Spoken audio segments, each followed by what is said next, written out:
Hey there, welcome to this session.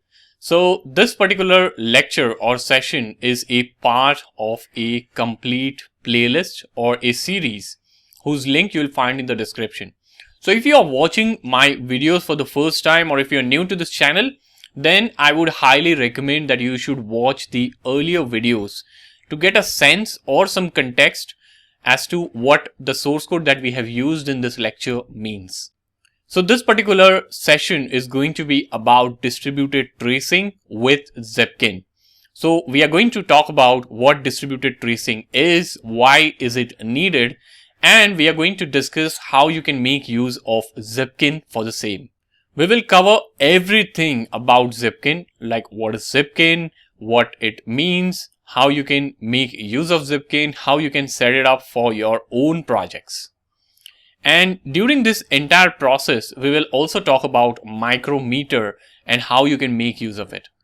So this is going to be a complete hands-on session where we will be actually doing things in a hands-on way practically. Now, if you have been watching my videos and if you haven't liked or subscribed yet, I would highly recommend doing so. Because every subscriber or every subscription that I get on my channel motivates me to bring in more such amazing content for you all. The support and love that I get from my viewers impacts my ability to bring in more such amazing free content for you all. So I would highly recommend that you hit the subscribe button, like this particular video and turn on the bell notifications. Also feel free to leave a comment to let me know what kind of videos I should bring for you all. Now, without a further ado, let's jump right into the session. So let us start talking about this fascinating topic that is really crucial in modern web application architectures, which is distributed tracing. So in monolithic applications, tracing was a simple process. So if you want to track a request from its initiation to its end, all you need to do was to log each step with a single application, okay? And what I mean by tracing over here is the process of tracking a request from the beginning till the end. That is what tracing is. So when we were building monolithic applications, it was easy to trace a request. You could use logging and all to trace what's happening. However, as we moved to microservices architecture, things became a little bit more complex, okay? And the landscape has become significantly different. So instead of single large application, we now have numerous smaller ones, and each are responsible for different part or different kind of functionality that they would offer to the application. Now, there is also a possibility like these applications might be written in different languages. So you might have one microservice in Java, another microservice in Python, and so on. Like you don't know. Okay, and even the database might differ. So one might use PostgreSQL, one might use MySQL, another one might use MongoDB. Okay, and everybody is on different server or container. Now, when you make a request in such a distributed system, it typically goes through several of these microservices. Now, imagine a scenario where something goes wrong. Like a request is slower than expected or is failing altogether, or something is happening with that request which is not expected. So what would you do in such scenarios? You begin investigation, but investigation in case of monolithic is simpler. But how would you do this in case of microservices? Like there will be several questions in your head, right? Like which service is causing the delay, or which service is giving you the errors? Where is the request failing? Okay. Now, what you need to do is in such scenarios is you have to go and access the individual logs for each service. And this becomes an immense task. Like if you have like 50 or 30 or hundreds of microservices, like this is impossible. Okay. Like, so basically there is a need essentially to get a view of the request as to how it's traversing through different microservices and what is happening with that request. Okay. And we need to get a view of this with every microservice. So if a request is going through multiple microservices, what is happening when it's going to each microservice. Okay, so that detail we need to have. And this is a problem that distributed tracing solves. Okay, so what is distributed tracing? So distributed tracing provides a method for you to track requests. Okay, so essentially it enables you to trace your requests from start to end or from its inception and as it travels through each microservice and until it's completed. Okay, so this is what distributed tracing is, and it gives you a view of what's happening with the request, and with this you can solve a lot of problems. You have a holistic view or a Hawkeye view of what is happening with your request and where your request is creating errors. Now, what are the problems that distributed tracing helps us solve?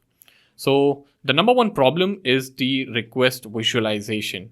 So distributed tracing allows you to visualize the flow of the requests as they propagate through different services and components in a distributed system. Okay, it helps you understand the dependencies and what kind of interactions there is happening with different services within the microservices network. And it also gives you a clear picture of how your request is traversing your architecture. Okay, so this is a number one problem. Second problem it solves is to identify performance bottleneck. Okay, so since you are now able to trace the request across different services, with distributed tracing, you can now identify the performance bottlenecks and even trace latency issues. Okay, so you can analyze the duration of each step in the request flow. So for example, if your request is touching upon 5 microservices, you can check the duration of each step, like for first microservice, second, third, fourth, and so on. Okay, and you can make a note or pinpoint the services or components that are contributing to the delays or high response time. So this way you have an identification method using which you can know the culprit. Okay, and with the help of this, you can take the right actions, you can inform the appropriate teams, and you can enhance the performance of your overall system. So this is the second problem. Then the third problem we have is error analysis and debugging. So in microservices architecture, there is a possibility that an error might occur. Now, it can be challenging to identify the root cause as to which service caused that error, what happened to that particular service, and why the request was not fulfilled. So with distributed tracing, you can easily identify the error as to where the error is happening, and you can capture the complete trace of the request. Okay, and you can also include the errors any encountered during the way and so on. Okay, so it allows you to trace back the sequence of events and identify the service or the component that was responsible for the error that you have got and because of which your request was not fulfilled. So that's another problem that distributed tracing solves. Then it also enables you to track dependencies. So this is another problem that is really good and it's solved by microservices. So this is another problem that is really good and it's solved by distributed tracing. So microservices architecture often have complex dependencies between the services. So there is a possibility that one service might be dependent on a response from another service. So with distributed tracing, you can get a view of what sort of dependencies exist in your architecture. And by visualizing the request flow and tracing dependencies between the services, you can identify how changes in one service will impact others, and you can even detect any cascading failures if they happen in your architecture. So it becomes really helpful this way. So the next problem that distributed tracing solves is of performance optimization.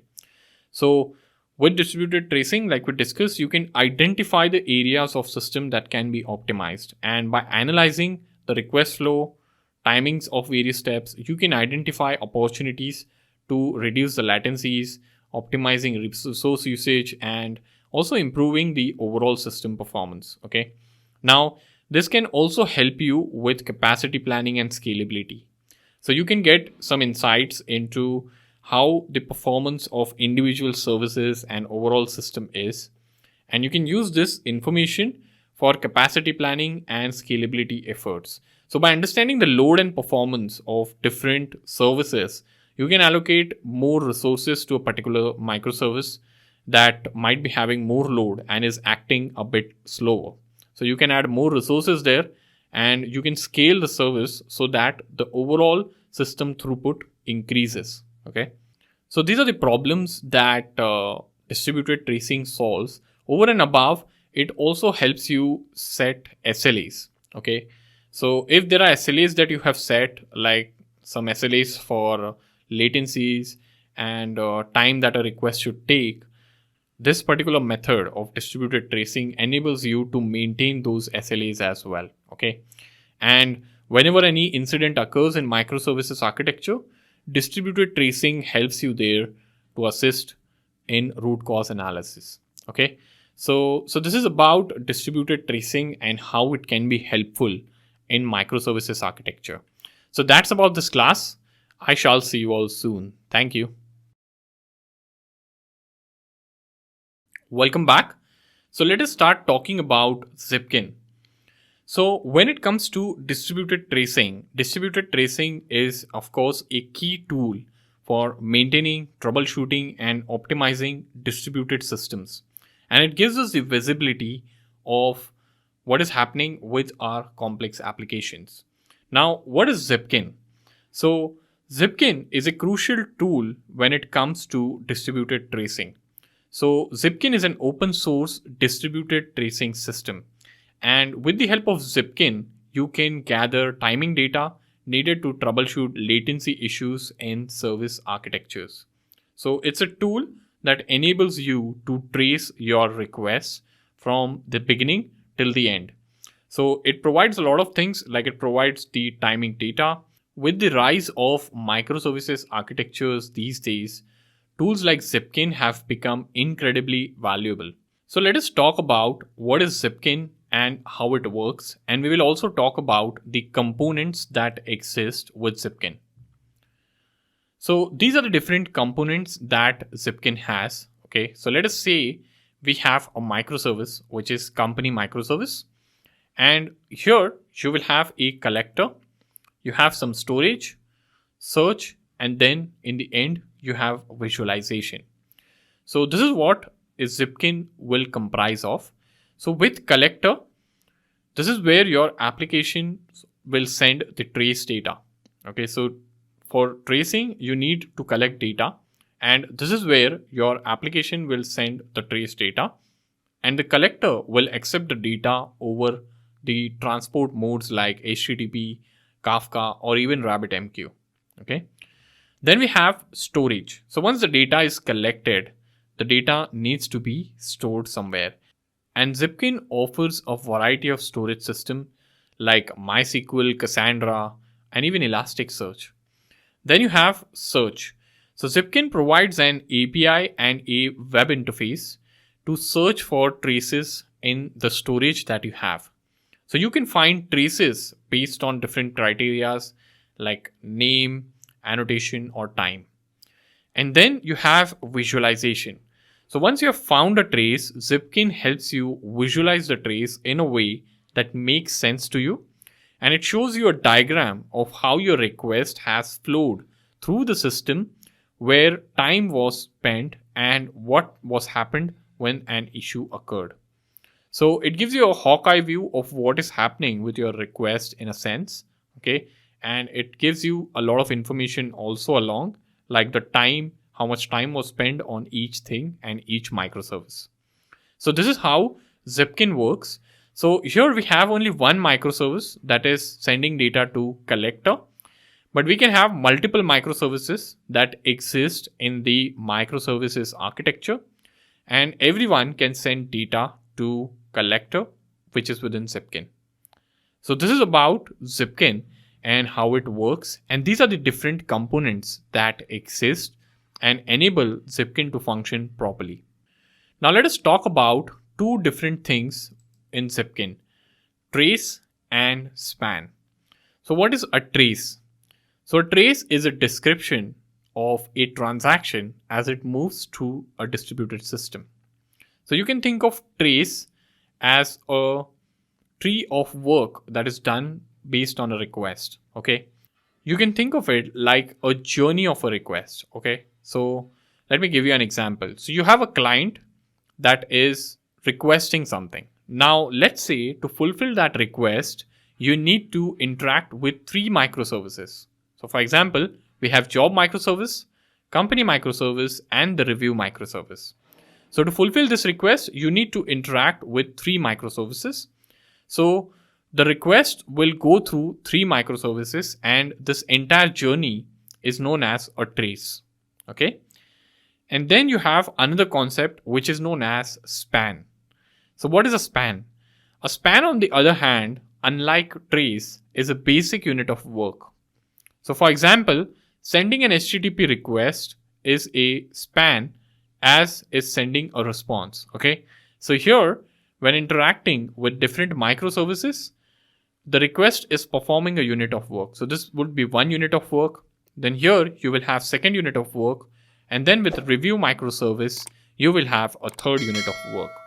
So this is 1 span, this is second span, and this would be the third span.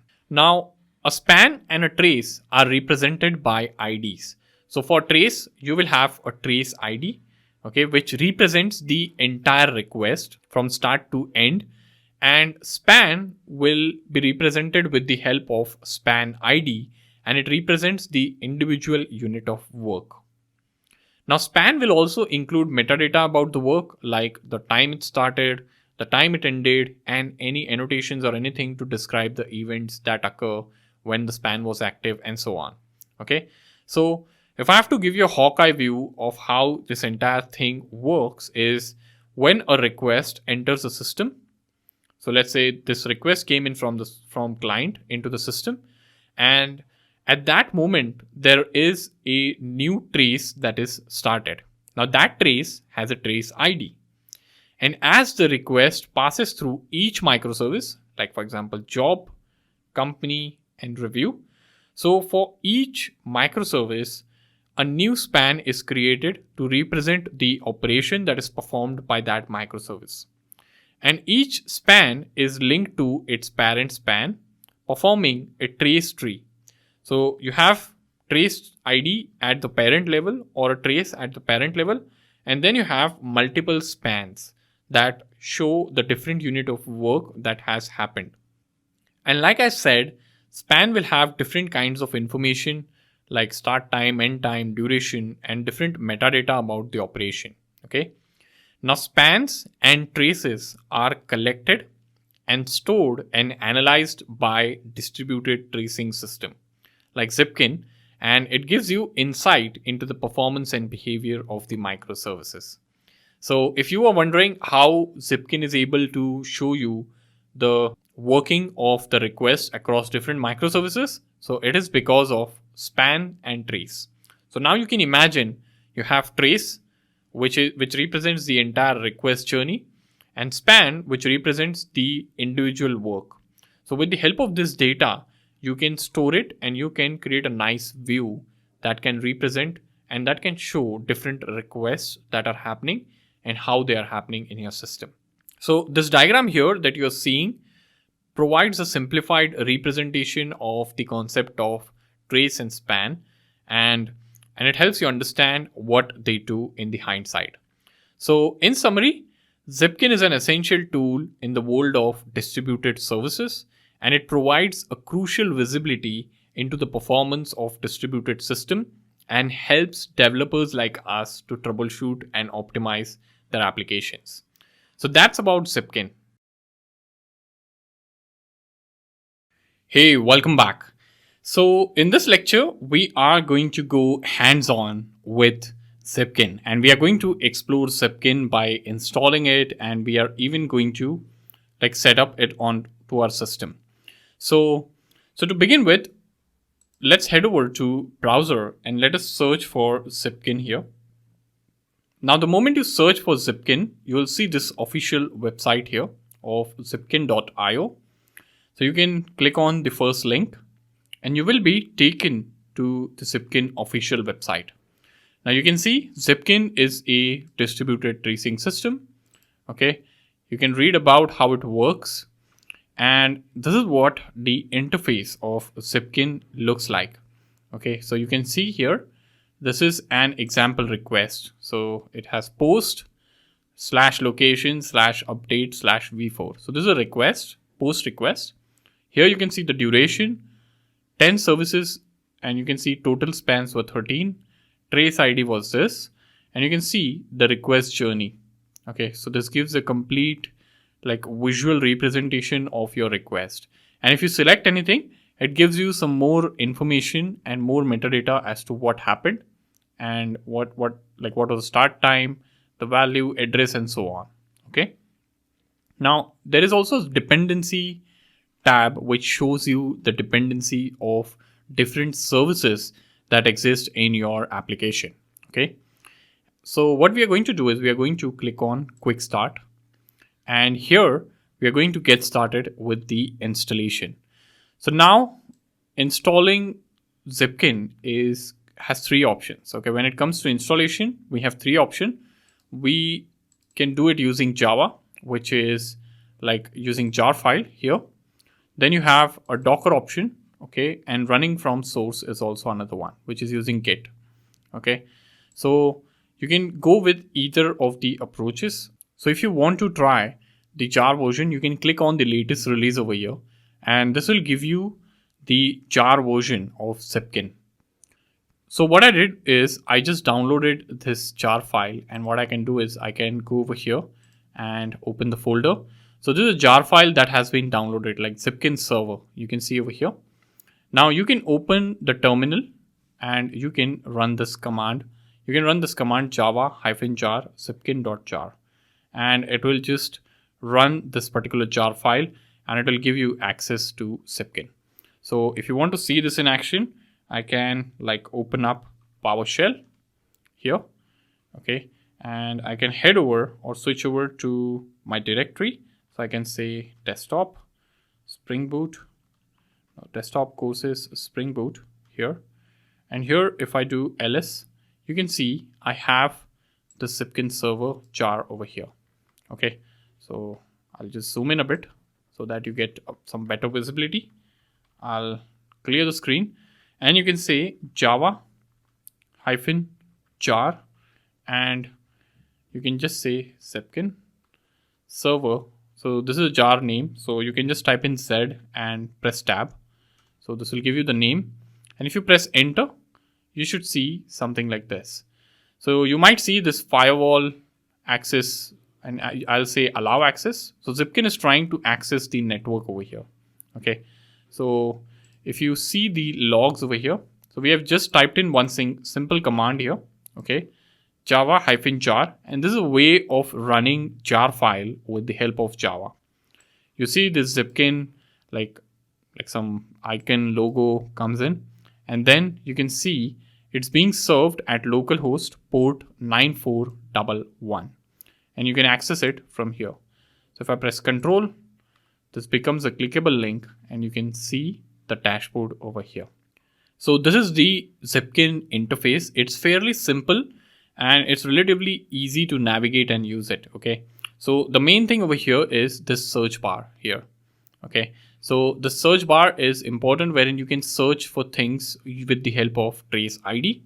Okay, and you also have a way to search over here. So you can search using service name, maximum duration, minimum duration. So this is really nice. Yeah, like you can filter requests that are taking so much of duration and so little of duration, and you can even look at all the requests for a particular service name. Okay, so this enables you to get more insights as to what is happening with your system. Okay, now you will find the trace over here, whatever traces are coming in. Okay, if you click run query, you will see all the traces here, and if you click on any of the trace, you will see a very nice UI that we just saw over here. Okay, so this interface is what you will see when you click any of the trace. And then you have dependencies tab, which show you the dependency of different components within your microservices architecture. Okay, so this interface is fairly simple. All right, but for now we are running it with the help of jar file, which is one option that I showed you. So we won't be using this approach. Instead, we can go ahead with the Docker approach. So I've just shut down the server. Okay, so to shut down the server, you can press, so on command line or PowerShell, I pressed in Control C or Control C. Okay, so if this is running, so I pressed in Control C and it stopped the server. And if you're on Mac, you can press Command C. Okay, so this is how you can stop and start the server using jar.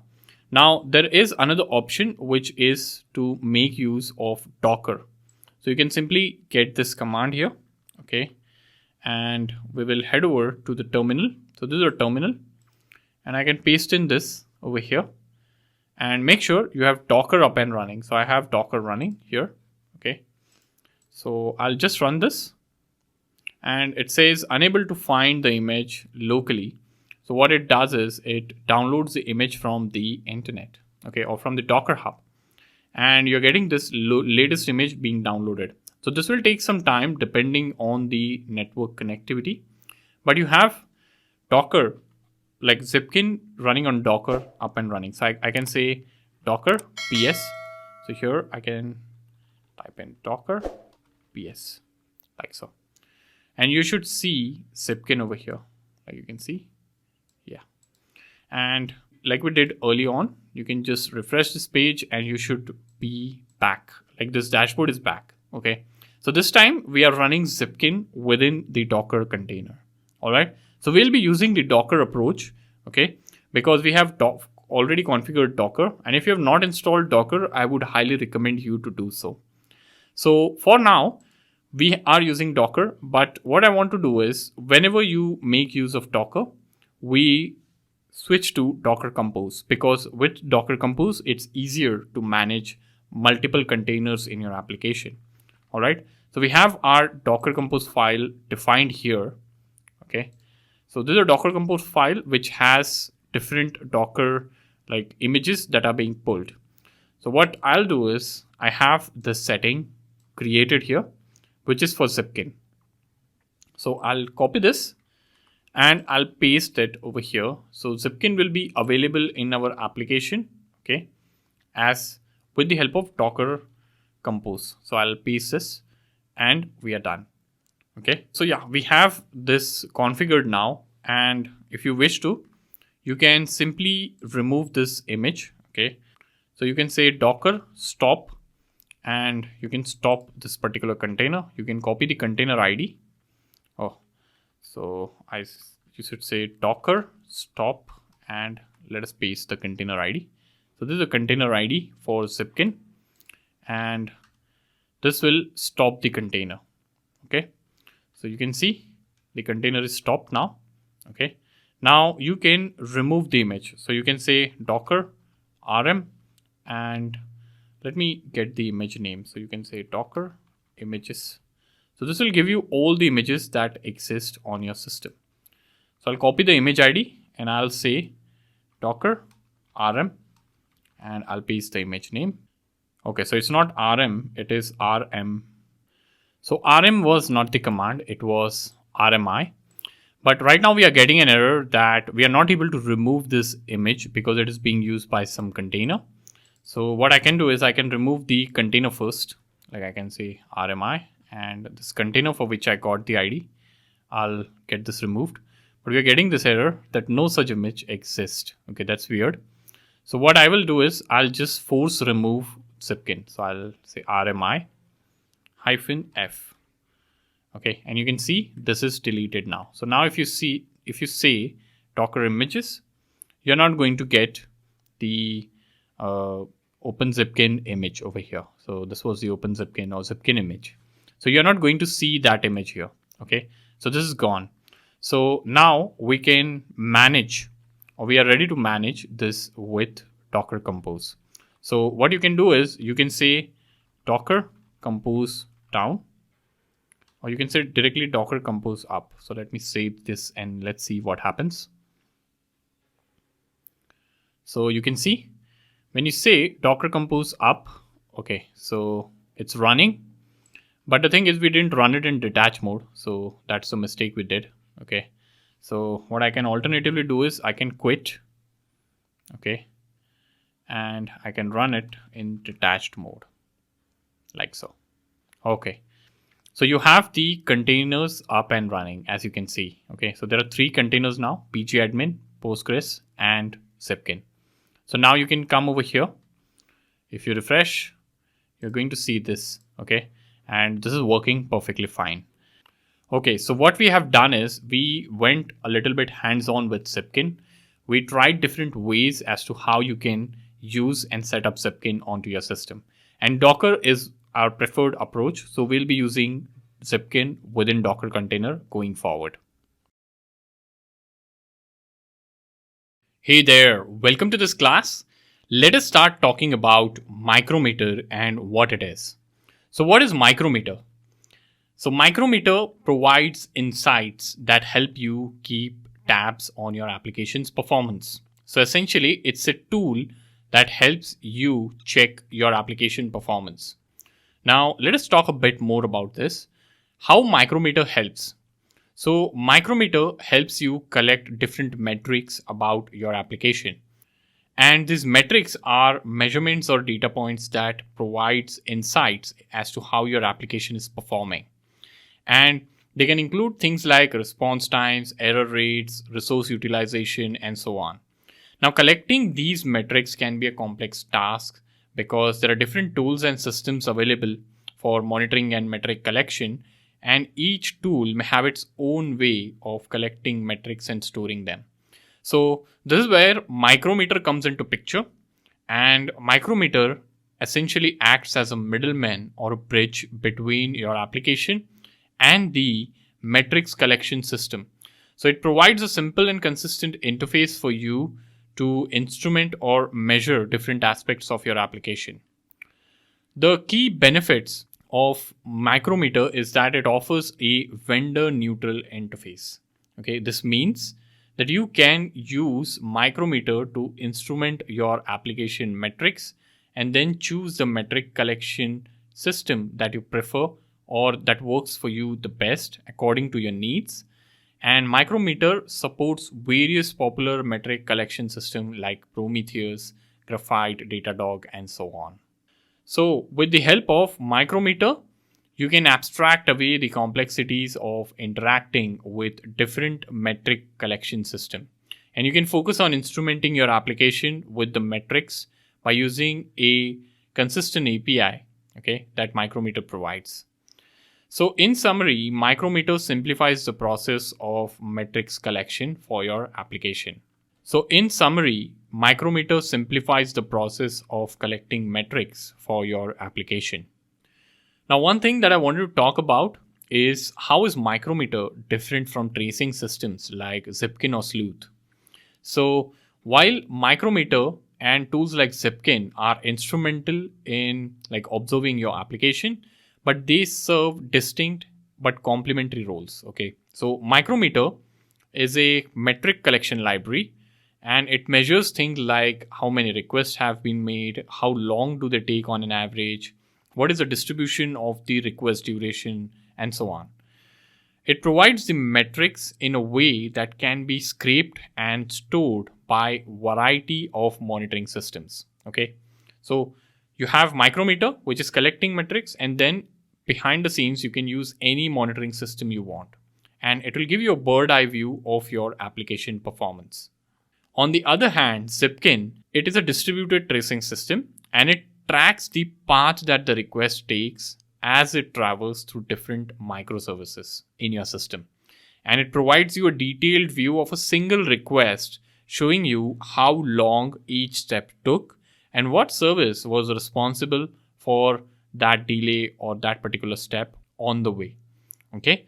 So this is what about Micrometer and Zipkin is. So while Micrometer provides an application level view with aggregated metrics over time, distributed tracing tools like Zipkin provide a request level view. So there's a difference. Aggregated metrics level view with Micrometer and request level view with distributed tracing tools like Zipkin.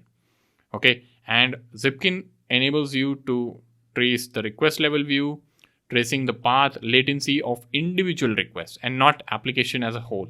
Okay, so they both are essential for different reasons and together provide a comprehensive view of your application's performance and behavior. So that's Micrometer for you. All right, so now the time has come wherein we should integrate Zipkin with our Spring Boot Microservices project. So we already have Zipkin Docker image added here in Docker Compose, and you can run Zipkin in multiple ways. Like you can have Docker image running in of Zipkin, you can have like a jar file running of Zipkin and so on. But we are choosing the Docker approach. Now, what we need to do is we need to start integrating Zipkin. So in order to do that, so we have not yet integrated, we have just added Zipkin to Docker Compose. And this would just enable Zipkin to work as a standalone service. But we need to start sending the data to Zipkin so that we could view how request is flowing through our system. Okay. Now to do integration, we need to first go to pom.xml. So let us open the pom.xml of this first project, which is company. Now to add the dependency, we will head over to our browser. Now here in the browser, I'm going to go to start.spring.io and I'm going to remove this OpenFane over here. And I'm going to add the dependency and I'm going to simply type in Zipkin. So after adding this dependency, just make sure you have selected Maven and just hit explore. Now here we will see the dependencies coming up that are needed for Zipkin to function properly. So the dependencies we'll need is like Micrometer Tracing Bridge Brave and Zipkin Reporter Brave. So these are the two dependencies that we will need. But before talking about these dependencies, I wanted to add a thing over here. So here you will notice Micrometer is being used when we are integrating Zipkin. So in the earlier versions of Spring Boot, we used Sleuth. So Spring Cloud Sleuth was being used to add Zipkin into our project and to enable distributed tracing. So you can see over here, Spring Cloud Sleuth provides Spring Boot auto configuration for distributed tracing. So earlier, when you had to enable distributed tracing in your application, you need to add this library. But right now you can see this message over here that with the latest version, you can check this version here. So the core of this project got moved to Micrometer Tracing project. So in order to enable distributed tracing in your application now, you need to work with Micrometer, okay, in your Spring Boot application. And you can see all the details over here when you click this particular Micrometer Tracing link. Okay, so if you are curious, you can just go through this link and take a look. Okay, and you can see over here, these are the dependencies that we are seeing over here. So Micrometer Tracing Bridge Brave, and here we have, okay, Bridge Wave is not here. So here you are seeing Reporter Brave, and that is what you're seeing over here. So Zipkin Reporter Brave. Okay. So yeah, this is an update that I wish to share with you, and we will be using Micrometer. So we will be using, in a sense, we will be just adding the dependencies. So I'll copy these dependencies, these two. So Micrometer Tracing Bridge, and I'll head over and I'll paste these two over here. So there are two dependencies. One is the Tracing Bridge Brave and Zipkin Reporter Brave. Okay. So what do these dependencies do? So let us also talk about this. So Micrometer Tracing Bridge Brave is a bridge library that connects Micrometer with Brave. Okay. And Micrometer is a metrics instrumentation library for JVM based applications, and Brave is a Java tracing library which is compatible with Zipkin. So this is a bridge that connects Micrometer to Brave. And then you have this another dependency, which is Zipkin Reporter Brave. So this is the reporter which sends the tracing data to Zipkin. And Zipkin is, like we know, distributed tracing system. It will gather this data and it will show you with the visualization that you need to work with your services. Okay, so these are the two dependencies that we have added, and this is how they help us. Now we'll sync this. Now the thing is, after adding these dependencies, Spring Boot auto configuration comes into picture, and Spring Boot auto configuration realizes that we have added these dependencies. So of course we need to send data to Zipkin server, and it will start sending data by itself. We need to do some configuration in properties, that is all, nothing more than that. Now here in our project, we are making use of OpenFane as well. Okay, so we are not making use of OpenFane in the company project, but we are making use in job project. But I'll add the dependency here as well. So we need to add one more dependency if you are using OpenFane. So the dependency name is Fane Micrometer. Okay, so you need to say group ID as io.github.openfane. So this is the autosuggest that we got. So instead of Fane bomb here, I'll just get this removed and I'll say Fane hyphen micrometer. Okay, so and we'll skip the version tag. Okay, so yeah, and now we'll just sync this. So this should just fetch all the dependencies.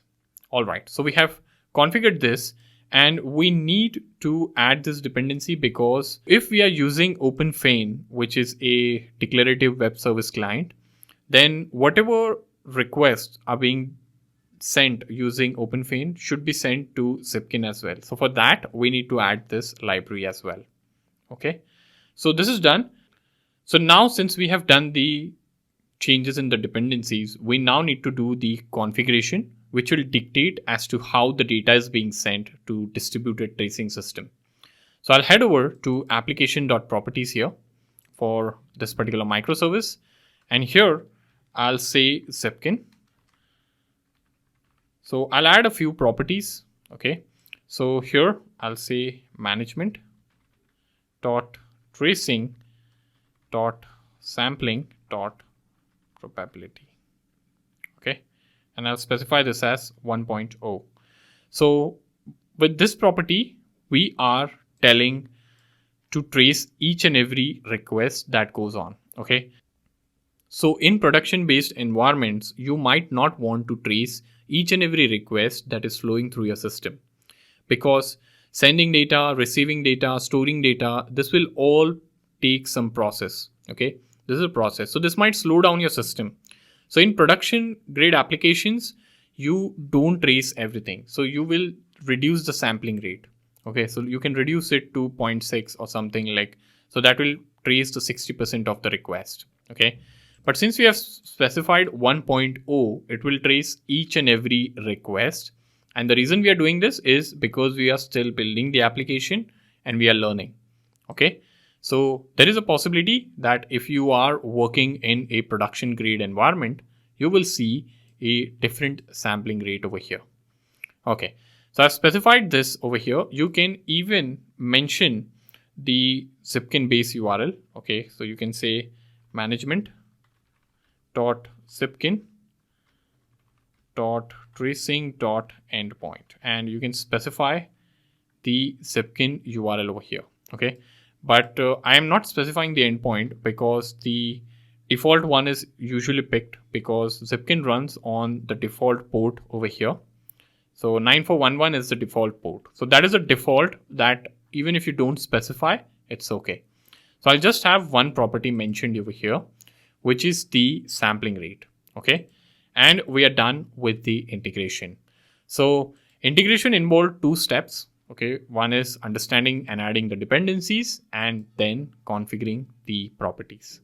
Okay, so I realized I just made a small mistake in the spelling here. So it's probability. Okay, so I'll say probability over here. So this is a spelling. Just make sure you get all the spellings right. Otherwise you will land in errors. Okay, so yeah, that's about integrating Zipkin with your Spring Boot application. Hey there, welcome to this class. So we have integrated Zipkin and we are now sending the trace data to the distributed tracing system. So what I want you to do is I want you to now integrate this for job service as well as the review microservice. So you can take this up as a challenge. It's a simple process wherein you need to first configure the dependencies like we did for company microservice, and then you need to configure the application.properties. So pause the video right now and take this up as the challenge and configure the other two microservices. So welcome back. I hope you have configured this. I'll show you how you can do this step by step if you have not been able to. So what we need to do is we need to add the dependencies first. So I'll copy these three dependencies. So the first dependency is tracing bridge brave, and the other one would be reporter brave, and then fein micrometer. So I'll copy these three and I'll paste it in the pom.xml of job app. Okay. Then I'll head over to review. I'll open the pom.xml there and I'll paste the remaining dependencies as well. Okay, here. I had already copied the dependencies and I pasted. Now what I can do is I can go over here to the Maven icon, and since we want to reload multiple Maven projects because we have made changes in two pom.xml files. So either you can go to individual pom.xml files and reload like this, or you can just click on Maven and say reload all projects. So this will reload everything, and you must have seen the progress at the bottom. Okay. Now the dependency configuration is done. Now we need to configure the properties. So I'll simply copy this property here. Okay. I'll close the pom.xml files, and now I'll open the application.properties for both the applications. So this is for job, and then I will have one open for review. Like so.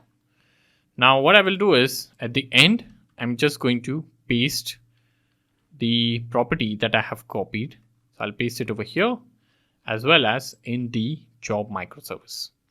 So we are done configuring both the microservices to work with Zipkin. Hey there, welcome back.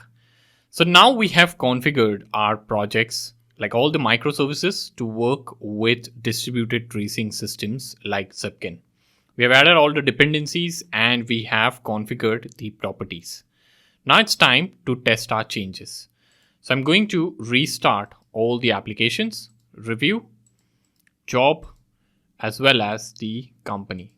Okay. Okay, so everything is restarted now. Now we can head over to Eureka server and just make sure that everything is up and running. Okay. So all the microservices are up as per Eureka server. Now you also need to make sure that Zipkin is up and running. Okay. Because Zipkin is where we will be testing the changes. Okay. So now what I will do is I'll switch over to Postman. I'll first switch over to companies and I'll create a couple of companies. So 1 and 2. And then I'll create a couple of reviews here. So I'll create 1, 2, and one review I'll create against company 2. So it's done. Now I'll switch over to jobs and I'll create one job and I'll try getting the job. So you can see the job JSON. We have one job, one company, and a few reviews. Okay. Now what we need to do is we need to head over to Zipkin and say run query. So we are not seeing any trace information or any request information, which means we are missing something. So what are we missing? So I guess I figured out the problem here. So here when we added Zipkin to our dependency list, okay, and when we said explore, here we copied these dependencies, right? But we didn't copy the actuator. So we need to have actuator as well for this to function. So what I'll be doing is I'll be copying the actuator dependency and we'll head over to our project here. Okay. And I'll close everything. and I'll open the pom.xml for all 3 microservices.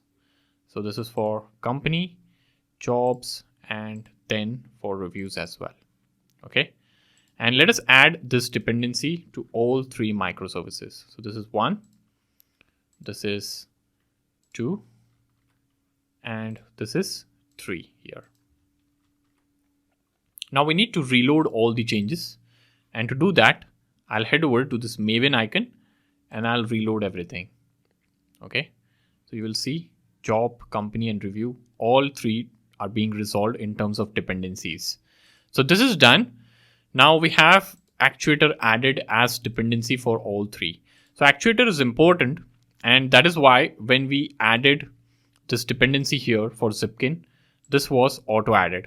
Okay, so just keep in mind whatever is generated with start.spring.io, like Spring Initializer, it makes sure it gives you everything that is needed for something to run. So here we are using Zipkin, so it also gave actuator as a dependency, which was missed. So we added this. Now what we need to do is we need to restart our applications again. So I'll restart this. So I'll say restart review, restart job, and restart company as well. Okay, and we can test the status, or we can check the status in the Eureka dashboard. Okay, so if you hit refresh, so company I believe is not restarted. Let me restart company as well. So company is restarting. Let us see what's happening. Okay, so the company is restarted, and let me refresh this. So you will see company service also come in over here. Okay, so all our microservices are up and running. Zipkin is also up and running. Now let us head over to Postman and let us close, or let us keep everything open, and let us try what we tried again. So I'll create a couple of companies. I'll send post requests twice. So 2 dummy companies, and I'll post a review against company ID 1. Okay, and I'll create one more review against company ID 2, and I'll post a job. Now I'll try fetching everything. So you can see this JSON response that we are getting here. Now what we can do is let's switch over to Zipkin and let us say run query. Okay, so here is where now the magic starts. So you're seeing all the requests that we did. So this was review service wherein we created the review. This is the post request for company service where we created the company. This is the post request for review service again, where we again created the review.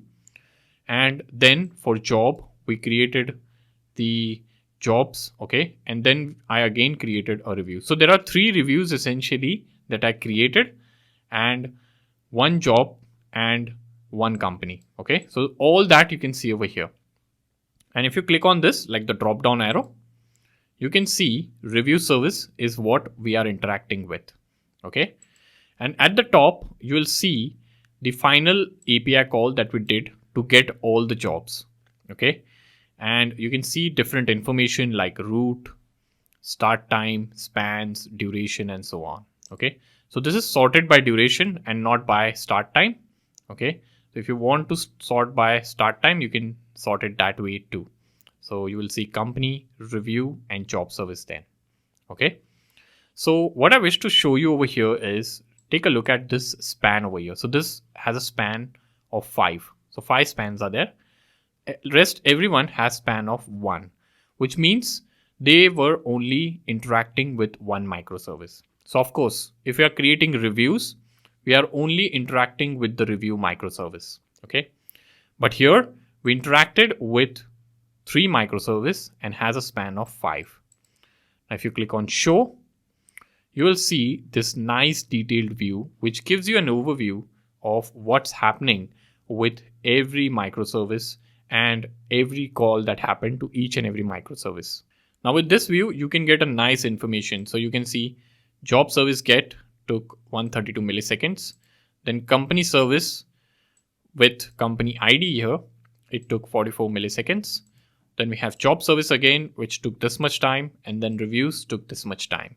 And in total, the request took this much time. 3 services were interacted with a span of 5, and this is the trace ID. Okay, and you can see different information on the right hand side as well, like annotation, and this is all the metadata, which includes start time, end time, and so on. Okay, the request method was get, status code was 200. So this is amazing. Okay, and if you go over here again, run query, okay, you can view this as well. So you can just experiment over here. You can say show, and you will see this is just interacting with one microservice. Okay, so this is a nice overview. You can like filter over here service name, and I can say that give me service name for only company. Okay, and I'll say run query.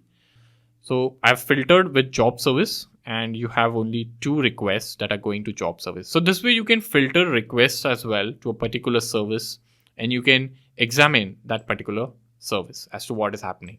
And you can play around with different filters here, like max duration. If I want to filter out the requests that are taking a lot of time, okay, I can do that. Minimum duration, I can do that. Service name, I can do that. Absolutely. In dependencies tab, if you run query, here it generates this dependency diagram, wherein job service is dependent on company and review service. So this is based on the request that we are triggering. So from job service, we are triggering a request to company service. And again, from job service, we are triggering a request to review service. Okay. You can modify the date time as well over here and play around with this. This data, like you can even upload JSON if you wish to, and you can play around with filters here as well. So indeed, it's an amazing tool. Okay. So you can see like how service, if service goes down, also you can play around with this. So let me like take one service down. So I'll just turn down the review service. Let us stop review service. And let me trigger the postman request. Okay. So we got an error. Of course, we have not handled the error, but we got an error. And now if you go over here and if you run the query, okay, you will see this was the request that we triggered and it has a red mark. If you go to show, you will know, okay, this request failed. So you will know why it failed. Okay, it went to job service, company service also, but it didn't go to review service. So probably that service is down, right? Yes. So this is how you can play around with Zipkin, and Zipkin can give you lots of information which can be critical in managing your microservices. You can also use buttons like expand all and collapse all. This is just like user friendliness of Zipkin. So that's about Zipkin and how you can use it to work with different microservices. I hope this was valuable and I shall see you all soon. Thank you.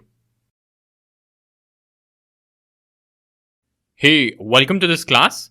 So let us start talking about the common problems that might occur with distributed tracing and how can you even troubleshoot them. So the number one problem that I always hear is the missing trace problem. So what is this problem? So here, sometimes you might not see the traces that you were expecting to see in Zipkin. Okay, so you are doing a request to your microservices, but you are not seeing the trace in Zipkin. And this could be due to various reasons out there. So one reason that I could think of is it could be because of network issues. It could be because your sampling rate is low. So when we configured Zipkin, we have to specify a sampling rate. So if the sampling rate is too low, like very few requests will be sampled for Zipkin. So just make sure your sampling rate is a bit appropriate if you want to see some request flow into Zipkin.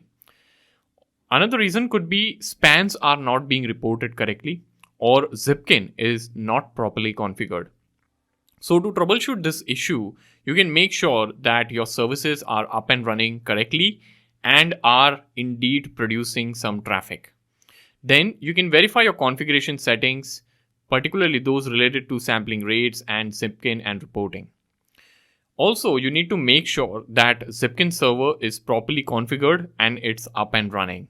And lastly, be sure to check for network connectivity and make sure that the span is reaching your Zipkin server. So these could be few steps that you could take to solve this missing trace problem. Let us talk about best practices and performance management with distributed tracing. So the number one point that I would like to mention is about the use of consistent naming conventions for your services. So be sure to have consistent naming conventions for your services because this helps in easier identification and also helps with readability. So if you are building an application and let's say if that application scales up tomorrow and you have then tons of microservices out there, and if you're not following a proper naming convention, it would be a mess. So it would be very difficult for you to understand like which request is coming from which microservice and what was the name that you had given to a particular microservice. So it's better if you're building from scratch, it's better to have a proper naming convention in place so that it's easier when things scale up. And naming conventions are particularly important because in Zipkin, you see everything by name. The next best practice should be to secure your Zipkin server. So tracing data can contain some sensitive information, so ensure you have secured your Zipkin server properly. Another point that I want to mention is an informational point. So you need to know that distributed tracing comes with a performance impact. Now, what does this mean? So since you're tracing your requests that are like happening in your microservices architecture, this tracing involves some extra computation and the network calls that happen, like we store data and we are sending data essentially to Zipkin. So all of this involves extra computation and therefore it's important to manage the trade-off between the detail of the data and the performance impact. So this is one key thing to keep in mind. Now the thing is, how would you control this? So one way to control this is to adjust the sampling rate. So you don't need to trace every single request, especially in an environment where there is a lot of traffic coming in. So you can lower your sampling rate. So in our example, we had set the sampling rate to 1, which was tracing all the requests. But you can reduce the sampling rate and it can still give you a representative picture while reducing the performance impact, and you can even have a view of what is happening with different microservices. However, beware that lower sampling rate might also mean that you miss some of the infrequent issues, and the right sampling rate often depends on the use cases and the nature of your system and also what you want to track. So this is about best practices and the things that you are supposed to keep in mind. But distributed tracing is one of the amazing things that comes in with microservices and it helps you a lot.